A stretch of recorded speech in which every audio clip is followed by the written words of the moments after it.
the Bucksport Town Council budget meeting for Thursday, April 1st, 2021. Just a reminder, this meeting will be held virtually and can be viewed on local cable channel 1303 or via the internet by going to townhallstreams.com and selecting Bucksport. If you do have any questions or comments during this budget process, you can email town manager or call the town office. We're really not making decisions on these. This is more of a presentation, and we'll have a chance to certainly go over the budget over the course of the next couple of months. So, roll call, Jake. Councillor Eastman. Present. Councillor Morrison. Present. Deputy Mayor Bissonnette. Here. Mayor Stewart. Present. Councillor Ormsby. Here. Councillor Downs. Here. Councillor Rankin. Here. So, next item is the budget, and tonight we're talking highway, town garage, transfer station, and budget overview. How would you like to proceed? And go ahead. First off, actually, before you go, so I'd like to thank you. These books are absolutely, in my opinion, a tremendous asset. It's the best thing I've seen in my time on the council of being able to work through things and understand without having stuff spread all over everywhere. So I think I speak for everybody on the council that, thank you for doing that for us. And unfortunately, you probably created a monster because we're going to expect this every time now. Well, the organization of it by the date that you would be discussing it, because in years past, part of our problem was that things weren't sequential in the presentation because our accounts aren't all talked about like that. So in putting it together, it seemed to make the most sense to group it by the night you'd be talking about it, so you would literally be going from one to the other in that section rather than flipping all the way through a bunch of other stuff. And the other thing that has happened that has made it more difficult is the fact that we're doing this remotely, and so people can't, we're not in the same space, so that makes it harder to do it. But thank you. I expected to do 2. I did 7, so it got done, and I appreciate that you use it. And if you don't mind, I was just going to start off with a budget overview, which is not an in-depth discussion of every single account. You have the budget message that I provided to you, which is designed to sort of give you a 2,000-foot view of the biggest impacts to this budget. And clearly the biggest 2 impacts to this budget are items that we were aware of a year ago when we budgeted.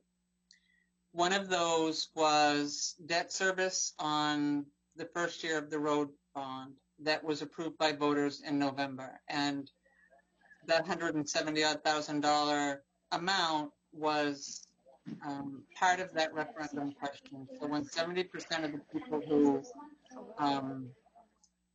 who voted for it, it was clear that there was a financial impact of that. The second one is the other conscious decision we made last year was not to include the 5 miles of maintenance paving because we were doing 19 miles of other paving in that 1 year. But the discussion was that we would have to resume that regular 5 miles a year, or we would be right back where we started in a few more years, having to do a major road project. And the way to avoid that was to do that. So those are the big items. But there are a few other, all of the requests from community agencies are in there in full as they requested them. That rarely emerges as how the council decides that, but right now they're all in as they were requested, and you'll hear from all of them at your meeting, I believe, on the 15th. And then prior to setting the budget, you decide what amount to fund those at. This budget contains increased funding for Fire EMS to have 24/7 per diem. Right now we have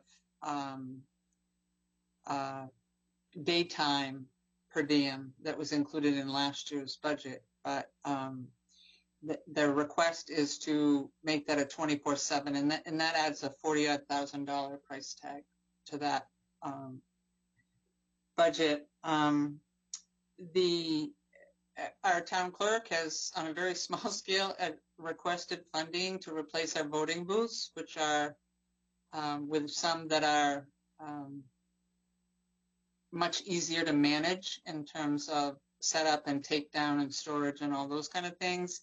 That is in the operational budget, could easily be moved to the reserve account for town office equipment if you chose to take that out of the regular budget.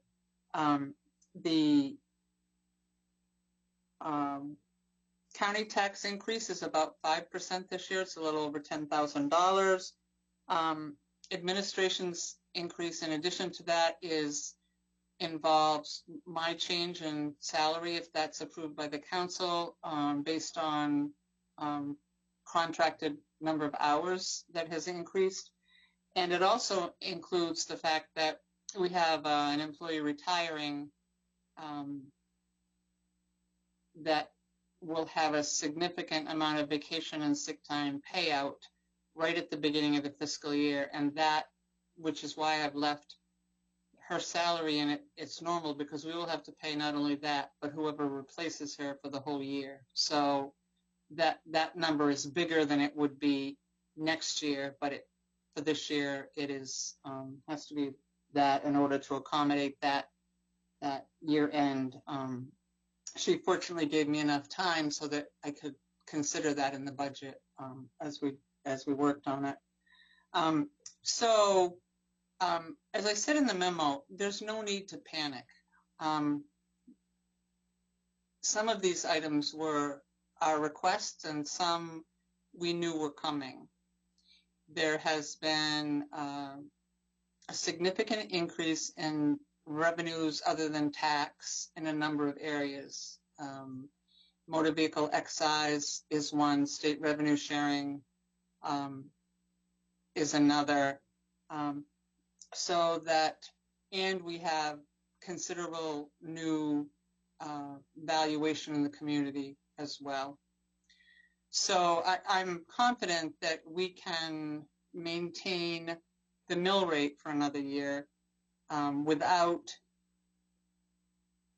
tapping our fund balance to any greater degree than we have done in the past. And our fund balance right now stands at $6 million, which is where it stood in 2015-16 when the town used $2 million to offset that budget in the first year after the mill closed. So considering how much work has been done here in that time period, I think the council has done a really good job in maintaining that fund balance, because of the understanding that really is the hedge against bad things, and it has served the town well over time and continue to do so as long as it's maintained in a healthy way.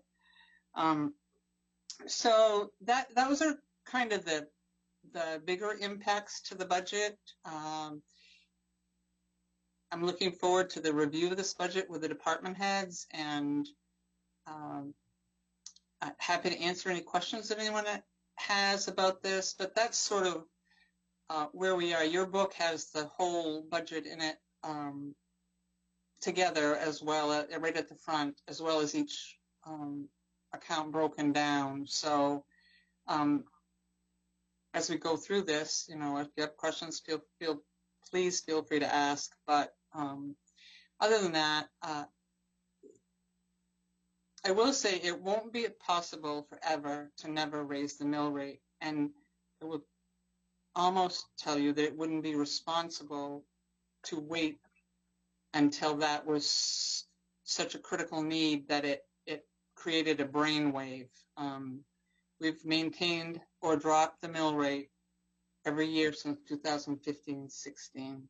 Our mill rate is $4 or $5 lower than the other communities that have full services, and That is despite the fact that we've increased services and projects in many areas. So that's my overview. Jay and Matt are here. I'm going to put, first I'll answer any questions, but I'm going to put the highway budget up so that people at home can see the face page to see what you're talking about, and you'll have a chance to do that. Yep. I'll open it up to the council. I mean, again, we've got Streets and Ways Highway Department. Are there any questions on any of that? Anybody has? I've got a couple. If you guys don't mind, I'll just jump in and then we can go from there. Fuel purchases too. Have we locked in our prices on fuel purchases? Because I saw a couple different numbers throughout the budget. That has not been. We put that out this month for bid. Okay. Is any idea where those may come in, or what other towns have seen? Do you know? Or I had thought we were going to have lower ones last year than we had, but then because of futures, it didn't end up as low as we thought. But we still have had very advantageous pricing. Right now isn't the time, as more gas is used, the kind of fuel that we use for other things and paving, the price drops. So we've waited on some of those things. I honestly don't know. But I believe that the numbers that are in the budget are in the ballpark. What will happen once I put out the bid and get that back for the council is we'll go through the budget and change those all to be one consistent number throughout the. So to that end,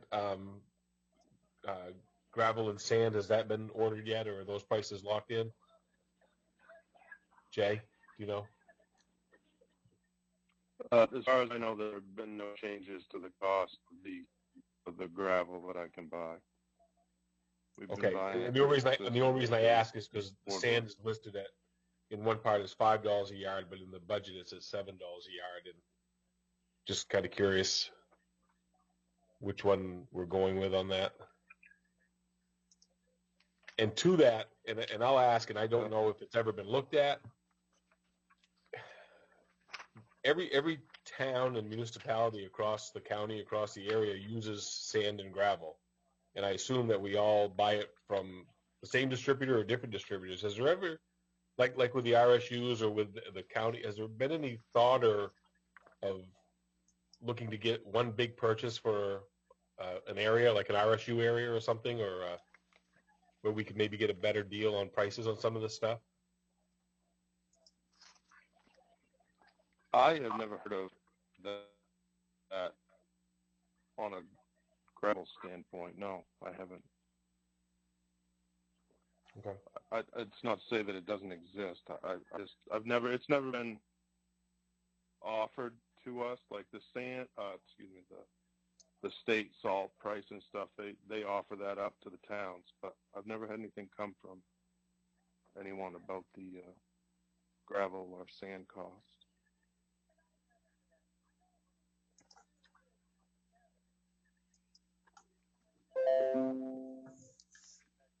Can everybody see that on their screen? Yes. Okay, I just did that so people at home would understand what we're talking about. And the last one I've got, Jay, is the $70 a ton. Is that our locked-in price for pavement? For last year's contract, it was $69. I put the 70 as a budget number because we don't have a contract yet for the new year. Are we expecting that with fuel prices rising from where they were last year, do we expect it bigger than that, or I guess when do we think we'll have that number before the budget is done? Well, we've done the past. We didn't last year because we were doing the bigger project, but in prior years we've bid that out prior to year end, so we would have a hard number before we finalize the budget, and can do that again this year. The thing with rising gas prices is we thought we would get a better paving price last year when gas prices were in the tank, and we didn't. And we didn't because they weren't making gasoline, and the product used for pavement is the byproduct of what they use to make gasoline. So the more gasoline that's purchased, the lower the price for the paving material is because there's more of it available. I learned that lesson last year. But so my guess is that we should be very close to last year in that, but we will be bidding it out before year end so that we have the actual number for the budget. I haven't heard anything, Peter, that would make me think it's going to be a significant change.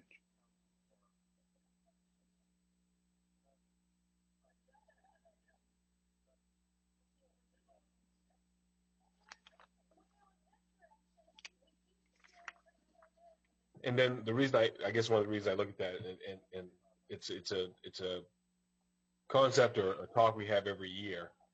But if we look at our fuel on line 72, and I think if we went back even a couple more years, if I remember looking at it, we've really never come close to that budgeted number. I mean, we're thousands of dollars below where we say we're budgeting for. So I'm wondering, I mentioned it last year, and I'll mention it again this year, is I'd like to see some of these numbers adjusted instead of just, cutting, pasting these same numbers when we realize if we look back at the numbers that are actuals, they are decreasing. And they've been low for a while. So those some of those are real numbers we talk about too. Tens of thousands of dollars on different lines can add up for us. So I'd really like folks to take a look at some of these numbers that have sort of remained the same. If we can't adjust those some to what actual uses are. I can track our usage for the last several years on an annual basis because it will depend on what kind of a winter, et cetera, that we have, and then apply the average of the last 4 years, we'll say, to the new fuel rate that we'll have once we've bid it out, and that number would perhaps be a closer number to actual expenditures. Yeah, thank you.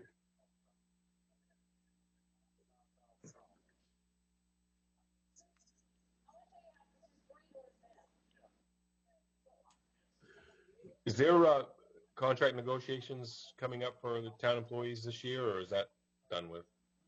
That's next year. Next year? Okay. Yeah.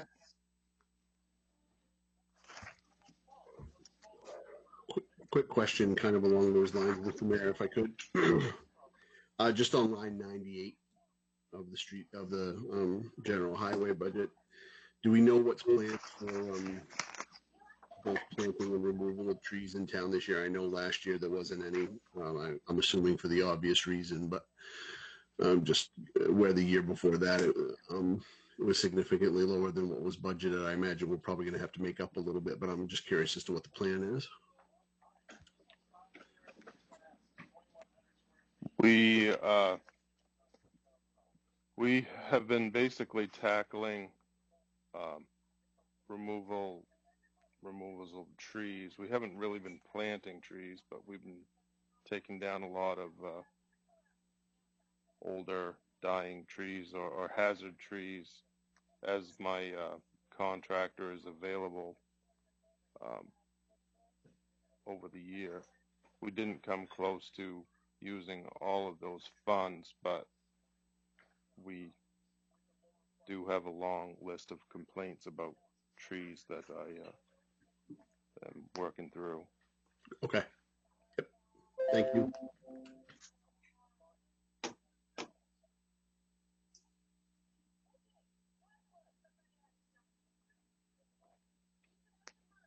Any other questions? Anybody got any comments? Or the overtime, Jay, is that built-in overtime for above and beyond what the normal work hours are? And that's just sort of a, how do you come up with that number, I guess? Is that the hours, I mean.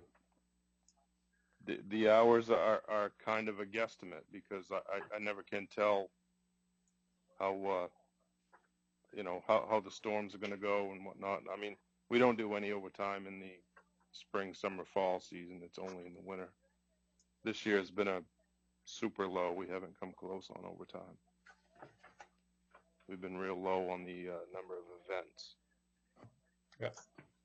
That also includes the 3 spares that we have that we utilize through the winter as necessary, and that usage has changed somewhat. We used to have them hire on full-time from December through March or April, and in this past year, it's been more used for at night after the crew had already been out for a certain amount of hours, rather than paying people other than that.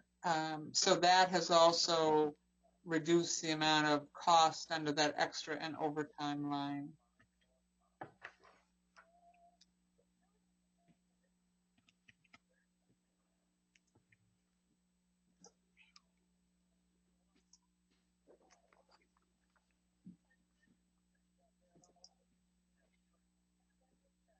And I'll ask Jay, and I know it was just last week, but I saw on the CIP, did you have any luck looking into other ways to do sweeping? I did get some information and passed it on to Susan. I'm not sure if she got it to you yet or not, but And so if you're hanging on to it, Sue, until the CIP, that's fine too. Well, he brought it in, and that's when I thought I would. That's fine. Distribute it, but it is machines the size of ours that have the capability of doing multiple things are few and far between, and not located anywhere near here, and extremely expensive on a daily or weekly or monthly basis. But I have the data that he found, as well as data that he located on a contract that the state has for cleaning catch basins with a vendor and what that is. But it's based on a vendor cleaning nearly 3,000 catch basins in an area in a year, and we're closer to 300. So the information that they've been able to locate, we have, and we'll be discussing as part of the CIP. So you can look that over. Perfect. Thank you. Peter, if I may, I see that in 1920, the difference between the expenditures and adopted budget was 162,377. Is that like an unbelievable number, or do you think that there's an idea that much might need to be there for a contingency? Or it just seems like a lot of money to me. It'd have to be quite a disaster, I would think, to utilize that much. Councilor Morrison, that's my fault. The numbers that you see under 1920 aren't for every budget, hasn't had that updated. Some of those were through April 30th of 2020 when we did last year's budget, and highway is one of those. If you look wages, all of those things are.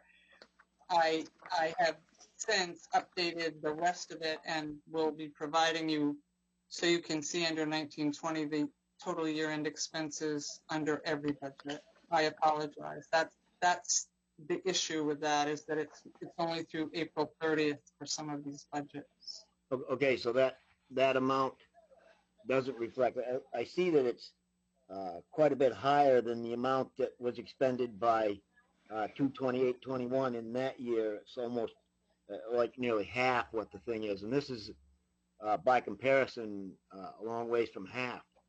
Now, my next question is, now when this money isn't expended, it goes, it's my understanding, it goes to the fund balance.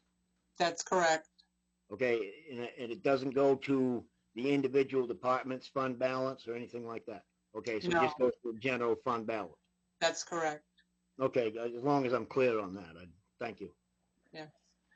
It goes to the undesignated. It goes to the part of fund balance that has not been identified for any specific purpose. All accounts do that except sewer, marina, those enterprise accounts. The monies left in those accounts go to those fund balances for those specific programs, but all of the fund balance, all of the lapsed general fund budget numbers goes to the undesignated general fund balance.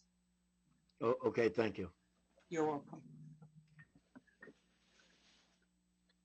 And just so everybody's aware, the other couple things on our budget list tonight are the actual highway building and the transfer station. So again, those are listed. Those are in our packet. And I think, Sue, you have those that you could put up also. I do. I do have questions on those. Yeah, go ahead, Paul. Sure. Okay. I'll stick with just the town garage for now. With one simple question. Line 81, electricity, and this could be what we were just talking about. The $154 expended through June 30th of 2020 that maybe need to be adjusted per what you were just saying, Sue. And then this year, I was just curious about that difference.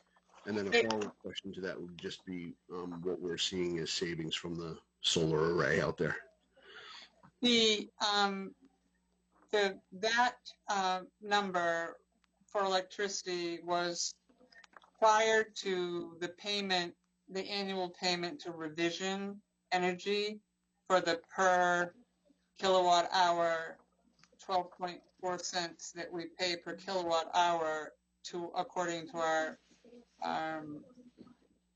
purchase power agreement with Revision Energy, and that was what that was.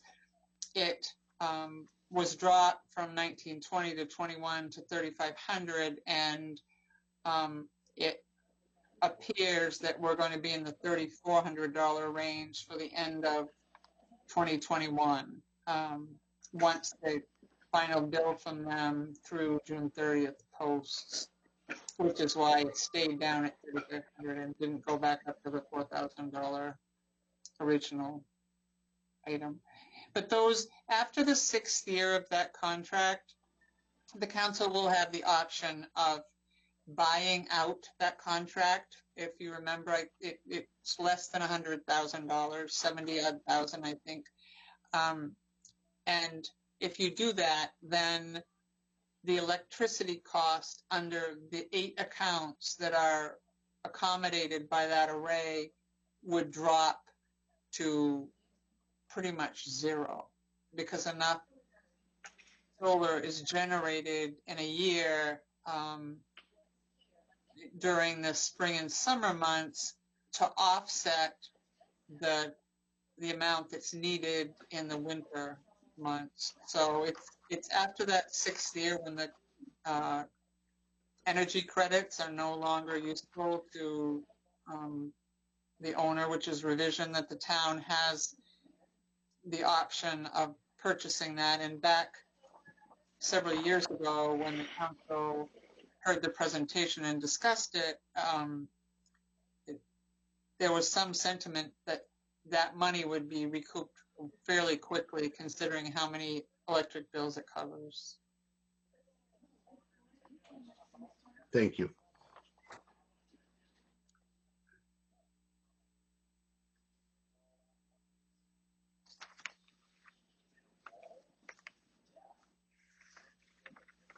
Have we, I just, little things, but where are we in the transformation of like the town garage to LED? I noticed we got light bulbs in there. Have we swapped that over to LED lights yet, or in the process, like we have in other buildings?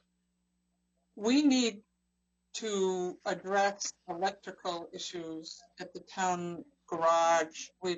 There's been some discussion about this. There had to be a new box installed at the town garage when the solar array was put on, because the one that we have is so old that it's insufficient to be able to do what it needed to do to handle the solar. So LED is one subset, but Jay, I think that we've had conversations about the need for the electrical system in that building to be upgraded. Yeah, any electrician we've had in the house has said the same thing, that it's well overdue to be upgraded to the newer technology.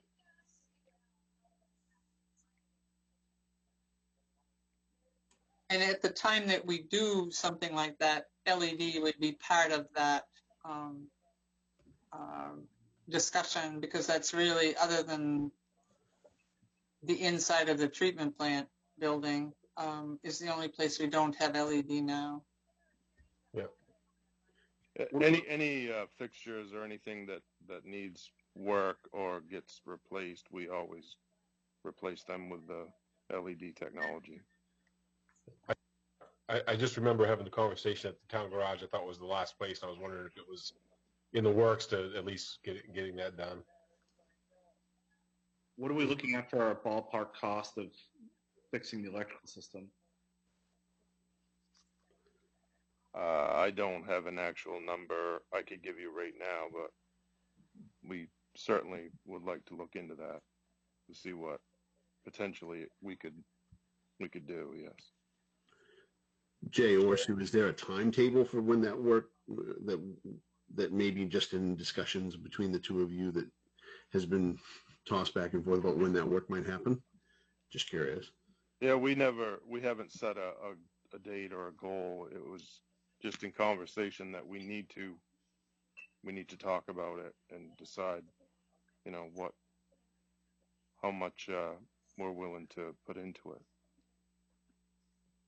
Jay, do you know if that's the original service? Oh, it definitely is. The building, I believe the building was built in the was mid-60s, I think, if I remember right, 60 something. And, Jay, I don't want this to come across the wrong way, but how about you guys give us a number, and then we can make the decision easy for you if we want to spend that money or not. That way it's out of your hands. Oh, absolutely, yes. We'll see what we can do. We'll maybe get an audit or something to that effect to come up with a proposal. And I got to imagine Efficiency Maine, with all the stuff they're giving away, has got to be able to help with some of that too. So, yep.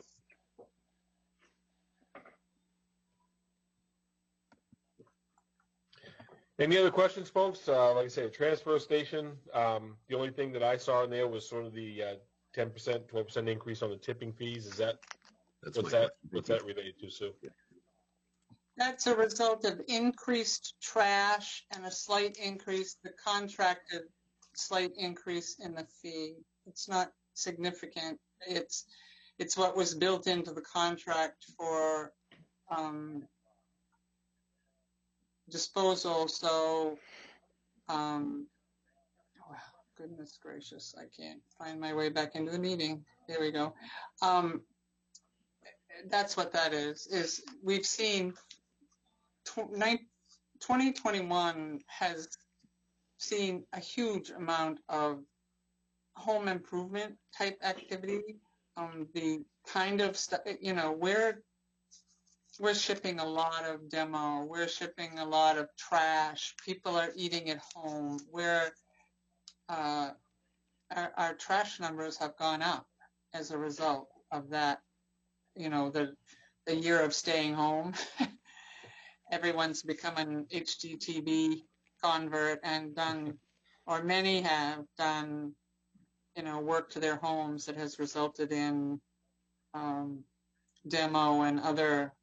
It makes absolute sense. It really does. People have been cleaning things out, attics and basements and all sorts of things that have just been increasing, the amount of trash that we ship. So. Yep. Great. No, that absolutely answers it, and I appreciate that.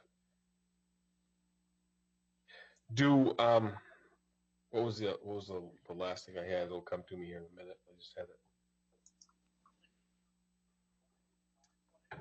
Oh, I saw something someplace, and I'll ask. It's really not part of this, but I'll wait. I'll hold off. It's not the right place to ask, so I'll hold off.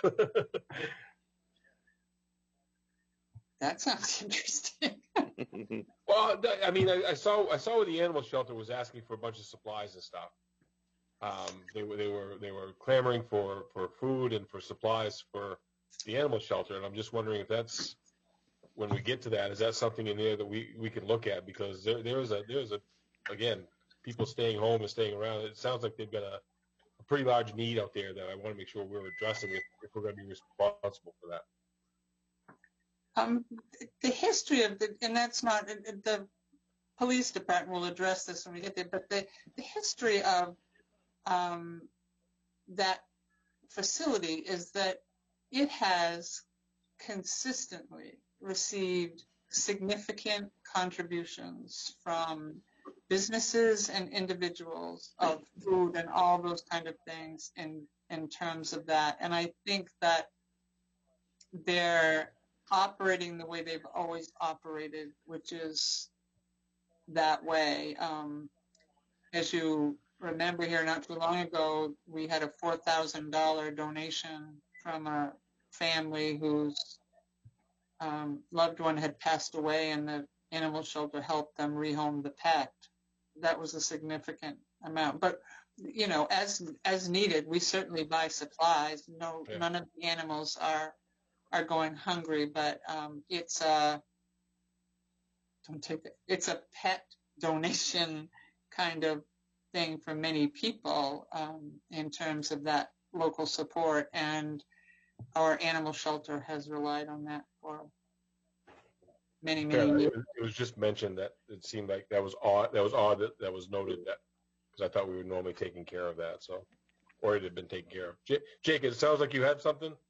Yeah, Chief Gagan, or Public Safety Director Gagan, just called and said that was something that they're just looking. They kind of lobby out for that reason, and rather than trying to spend the money, they like to just throw it out there. And he said that since she has put that post out there, their lobby is basically full, and Okay. people That's really good. like. I get the way it came to me, it sounded like they were in dire straits and they needed somebody's help. I guess it was more of an ask, like an annual ask type thing. Perfect. Yeah, I think you. so. Thank you. Thank you, Chief, for paying attention. Actually, I got to give you kudos for that.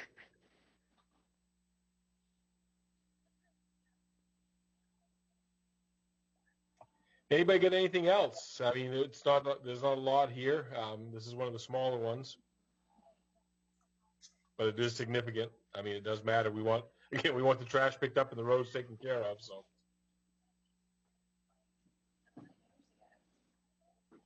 you got a couple things I think, Stu, from folks to look into, just to make sure we get our right numbers and look into a couple things.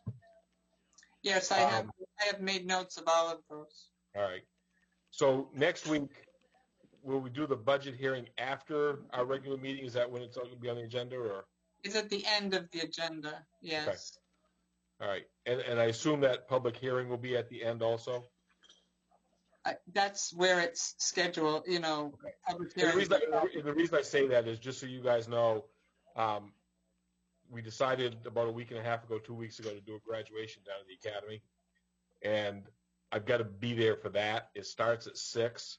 My hope is I can be done that by pretty close to 7. I was telling Sue last week I didn't know if I'd be back, but it looks like if anything I'll just sign in from down at the academy. So if I'm not right here at 7, Paul, you got it. But my plan is to at least make sure I'm back in time for the budget stuff in the hearing. So Wonderful. Oh, and just as a point of information, Spring Fountain paid all of their outstanding sewer and tax bills yesterday. Very good. Yeah. Oh, and we were comparing tax collection rates at the actual due date. I ran the numbers this morning, and we've collected almost 92% of the taxes as of the due date. Last year we extended it a month, so I didn't have a March 31st comparison. The prior year was 89%. The year before that was 88%. But if you go back to 13-14, the collection percentage drops to 67% at the due date and 68% in the year before that. And in talking to staff, the mill always paid late. And so by March 31st, those taxes hadn't been received. But now, since 2016, our collection percentage has been in the 89-ish, 90, and this year it's gone up from that. So people are doing a really, really good job of meeting their tax obligation here. Well, that'll be incumbent on us and the departments to make sure we are wise spenders of that money then. So. Absolutely. All right. If we got nothing else, I'll take a motion for adjournment. So moved. Second. I have a motion and a second. All those in favor? We shall see you all next week. Have a good Have night. a good night, everybody. Bye, everyone. Bye-bye.